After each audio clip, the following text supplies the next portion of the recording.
May bagong sigalot na naman mga kapatid dito sa may Baho de Masinloc matapos iulat ng China na pinalayas daw nila ang mga barko ng Pilipinas. Pag-usapan natin to mga kapatid, samahan ninyo ko. I'm just a young nigga chillin' on it. First time I seen ice was a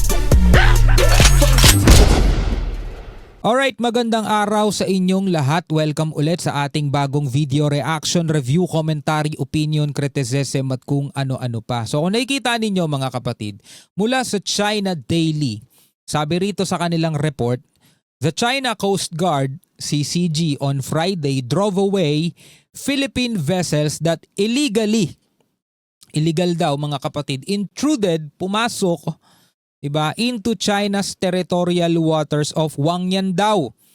Ito yung sa may Scarborough mga tol. Ito yung dapat pinag-uusapan ng ating mga opisyal. Hindi kung meron ba tayong karapatan sa Pag-asa Island o sa KIG, hindi kasi doon ang issue . Yung patuloy na paggiit ng China na teritoryo nila mga tol, yung nasasakop ng kanilang 9-dash line. Diba? Kasi yung nasasakop ng kanilang 9-dash line mga tol, o yung 10-dash line nila, ay sumasaklaw na rin sa napakalaking bahagi ng West Philippine Sea. So kahit pagtalon-talunan natin sino may-ari ng KIG, mga tol, hindi mababago pa rin yung pananaw ng China na kanila kung ano man yung nasasakop ng 10-dash line nila. Tulad dito mga tol, malinaw sa post nila, China Daily. Illegally intruded, yung barko daw natin, illegally intruded China's territorial waters. Katubigan, territorial, hindi exclusive economic zone . Teritoryo mga tol, territorial waters, 'di ba? Territorial waters lang kadalasan 'yan 12 nautical miles lang. Katulad sa atin, 'di ba, sa Pilipinas, 12 nautical miles lang. Tapos 24 nautical miles naman yung contiguous zone. Tapos up to 200 nautical miles naman EEZ. Eto mga tol, territorial waters daw. So ito ay ikinorek, at sinagot ni Commodore J. Tariela mga tol. Isa to sa pag-uusapan natin mga kapatid. Sabi rito, for context, Baho de Masinloc is a triangular coral reef atoll located approximately 124 nautical miles west of Luzon in the Philippines and 448 nautical miles from mainland China. Tingnan nyo yung difference. Nakikita ninyo yung difference? Gano'n siya kalayo sa atin? 124 nautical miles. Kailangan pa ba natin dito ng matinding math para tanungin pa natin, pasok ba yan sa 200 nautical miles natin? Nasasakop ba yan ng 200 nautical miles natin? Nasa 124 pa nga lang di ba? Baka naman nasa loob din yan ng 200 nautical miles ng China. Hindi. Ito nga 448 nautical miles ang layo mula sa kanila. Mga tol, doble. Dalawang exclusive economic zone na yan Kasi ang exclusive economic zone hanggang 200 nautical miles lang. Ito 448 nautical miles mula sa kanila. Under the 2016 Arbitral Award, it is classified as a rock that generates only a 12 nautical mile territorial sea with no entitlement to an exclusive economic zone or continental shelf. Walang nagmamay-ari. Ito nga itinuturing na traditional fishing ground ng mga mangingisda ng China, Vietnam, Pilipinas.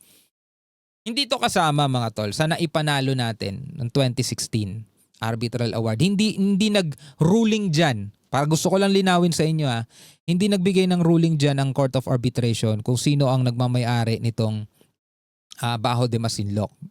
Basta ang sinabi, invalid yung 9-dash line ng China. Sa makadtwid mga tol, walang karapatan ang China para angkinin at ituring na kanilang territorial waters lahat ng tubig at features na nasa loob ng kanilang 10-dash line. Pakalinaw niyan mga tol. Ngayon eto, ang sabi rito, etong mga batong to dito sa Baho de Masinloc ay nagge-generates lang ng 12 nautical mile territorial sea with no entitlement to an exclusive economic zone or continental shelf. Wala silang 200 nautical miles exclusive economic zone. Wala silang ganun. 12 nautical mile territorial silang. Its surrounding waters those lie within the Philippines EEZ. extending 200 nautical miles from its baselines, granting the Philippines sovereign rights over living and non-living resources. The tribunal explicitly rejected China's 9-dash line claims as incompatible with UNCLOS, finding no valid basis for historic rights extending beyond the convention's framework. Napakalinaw mga tol. Oh. Sabi rito mga kapatid, yung mga tubig daw na nakapalibot doon sa Bajo de Masinloc ay nasa loob ng ating 200 nautical miles exclusive economic zone mga tol. From baselines natin, granting the Philippine sovereign rights over living and non-living resources. Kahit sabihin na lang natin, sige, sa China na yan, inyo na yung Bajo de Masinloc at saka sa inyo na rin yung 12 nautical miles na yan. Pero ang tanong mga tol, kung 12 nautical miles lang, bakit parang 80 nautical miles mula sa Bajo de Masinloc pinipigil na nila tayo? Diba? 86 nautical miles, 85 nautical miles, 50 nautical miles from Bajo de Masinloc, hinaharang na nila mga barko natin. Ang sabi rito, ang Bajo de Masinloc ay walang exclusive economic zone or continental shelf. Ang meron lang sila is 12 nautical miles. Yun lang ang meron sila. Pasok ba yun sa 50 nautical miles? Pasok, pero hanggang dun lang sila sa 12 nautical miles. Hindi na sila pwedeng umabot pa hanggang 50.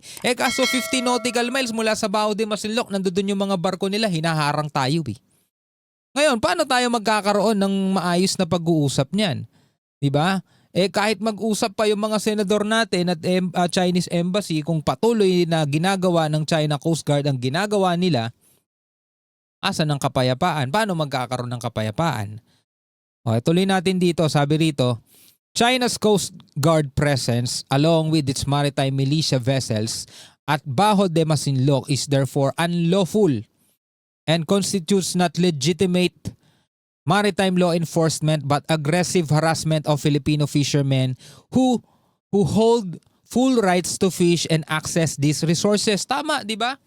Kasi nga ayon sa batas mga kapatid, ang Pilipinas mga kapatid ang merong karapatan para sa mga buhay at walang buhay na mga resources. Ito, nakalagay rito, sovereign rights over living and non-living resources.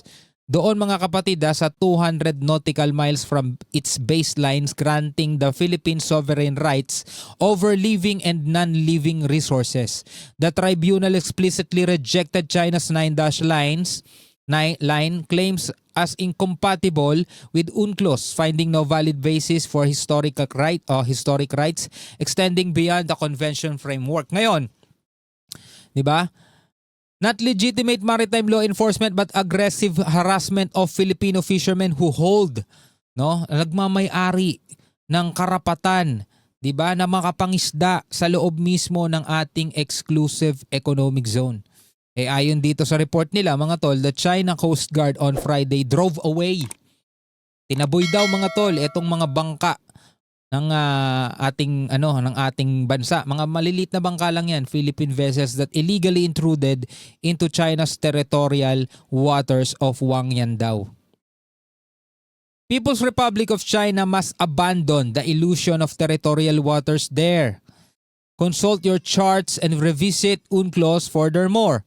Deputy spokesperson Gu Wei's account contradicts China's daily's own narrative that the CCG drove away Philippine vessels that illegally intruded into China's territorial waters, essentially admitting to the bullying of Filipino fishing boats not only by CCG vessels but also by Chinese maritime militia, whose existence Beijing continues to deny despite evidence of its role in these operations. Napakalinaw naman mga tol .